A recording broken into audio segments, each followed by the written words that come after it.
And then finally, I need to go through our hearing script. This basically just covers the procedure for the hearing, and we'll jump right into it. So this is the February 9th, 2022 session of the Zoning Hearing Examiner docket. My name is David Sturkey. I'm the Zoning Hearing Examiner for the City of Cincinnati, and I'll preside over this hearing. The case before us today is case number ZH20220003. Case before us today, the purpose of this hearing is to allow applicants and opposing parties to testify and to offer and refute evidence and testimony. This hearing will follow the rules found in the zoning code and supplemental rules of the zoning hearing examiner. All testimony and evidence that an applicant or any opposing party wishes to offer must be presented at this hearing, unless the party is offered to submit evidence or testimony in the form of writing. Sorry, give me 1 second here. I can hear a lot of feedback for some reason. Yeah, sorry, I think that was the YouTube stream on my end. Is that better? Yeah, it's perfect now. Thank you. The hearing will proceed as follows. The applicant, the applicant's attorney, or the applicant's agent will first present the applicant's case. If there were anyone here from the public, the public would have an opportunity to speak after the applicant has presented its case. In the event any party testifies or offers argument in opposition to this application, the applicant shall have an opportunity to rebut that testimony and or argument offered in opposition. And then finally, the applicant will have an opportunity to make any closing statements. After all presentations have been made, I will close the hearing. Decisions may be expected within 2 weeks. I may limit or exclude any testimony that I deem irrelevant or outside the scope of the application being considered. I may interrupt any speaker to ask questions or to make any comments. I may also refuse to consider hearsay testimony or documents. This is evidence. This generally means evidence you want to introduce that consists of statements made by someone who is not present at this hearing. In the event of any technical difficulties with the video conferencing technology, I will do my best to troubleshoot those on the fly, but to the extent there's some defect with the tech that prevents us from meaningfully going forward with the hearing, I may postpone or continue this hearing at my discretion. Okay, last thing I need to do is just swear in all of our witnesses.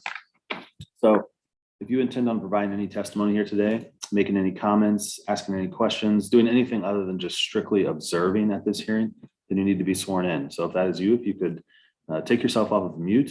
I need everyone to raise their right hand and I need everyone to answer out loud. You solemnly swear the testimony you shall give will be the truth, the whole truth, and nothing but the truth.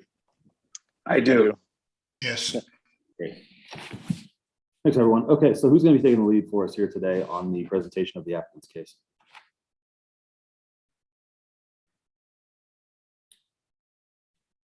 Someone will need to present this case to me. Tell me what the project is and why the requested relief. Sure. Is it okay if I go for it? Anyone can do it in any order. Okay. So, well, 2346 Boone Street is a property that we acquired 3 years ago. It was an abandoned apartment building, which was completely vacant. Since then, we have upgraded the property. We acquired the lots next door from the Port Authority for the purpose of providing parking to the tenants of the building. It's a 14-unit apartment building. The only way, there's no off-street parking for that. So for that purpose, we consolidated the lot. And when we tried to design the parking out, there's no way for us to put in, 14 to 20 parking stalls, 1 parking stall per apartment plus 2 for guests and for maintenance as well. And the only way that we could figure the design out was by going further into the setback. So instead of a 40-foot setback on the Morgan Street side, we would need a much smaller setback, which we had requested for. The second thing we had requested for was the setback for placing the fence. Given the way that the area has been changing, it is great, but we still need to secure the parking lot for our tenants and their cars parked over there. So we want to put in a 6-foot aluminum fence, so a decorative fence and not just a basic chain link fence. However, we do have a temporary chain link fence over there at this point, just to let you know. If you see that in any of the pictures, that's not the final product. The final product is actually specified in the packet as well.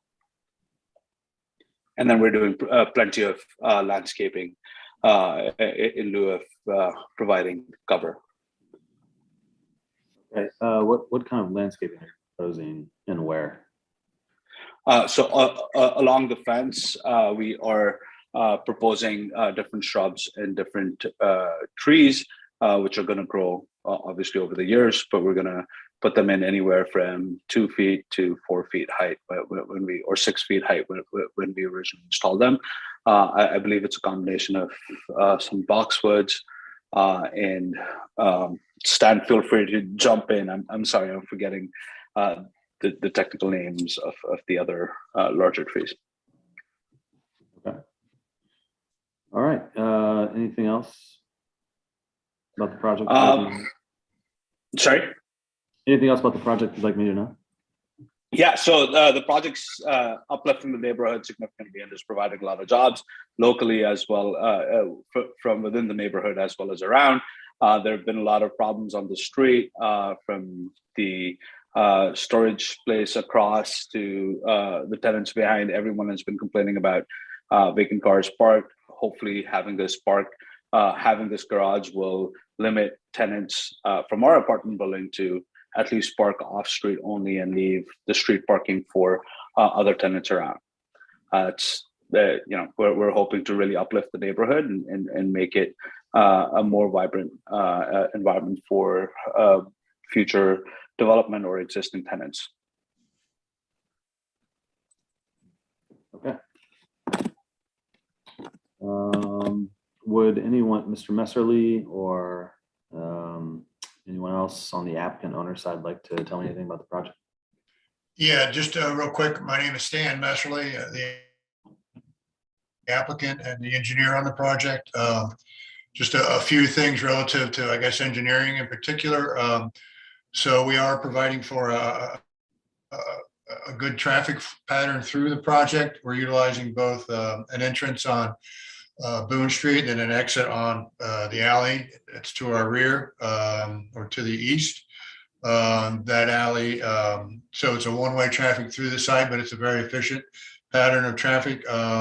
We also have received our approvals for the building permit, which the building permit includes the entire parking lot, all 19 stalls, and we've received our approvals from both MST and Stormwater Management. So they've approved the stormwater features relative to this 19 stall parking lot. And as Mo mentioned, we have consolidated the parcels. Really was a request per zoning in particular that we consolidate, so the parcels are now consolidated. And then also Mo had talked a little bit about the landscaping. So we do have considerable landscaping proposed along the north side, the Morgan Street frontage. We've got the trees, various trees and shrubs and plantings, and then we have some landscaping along the Boone Street. But with the combination of the landscaping and the decorative fence, I don't know if you've gotten a chance to look at the detail, but it's a very nice metal fence that's being proposed. We feel that it's a very nice product for the neighborhood. That's all I got. Okay, thank you. Doug, anything you'd like to provide today?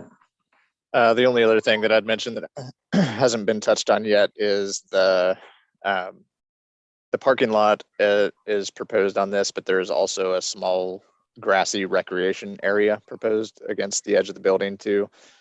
So that's one of the reasons that the parking lot is pushed closer to Morgan Street, because they wanted to have this grassy recreation area closer to the building rather than up right next to the street. So, you know, when children in the building are playing, they can be, you know, right outside the building rather than across the parking lot and playing next to a busy street. So it's the only thing I'd add. Other than that, you know, you can refer to the analysis in the staff report. Staff is supportive of all the variance requests.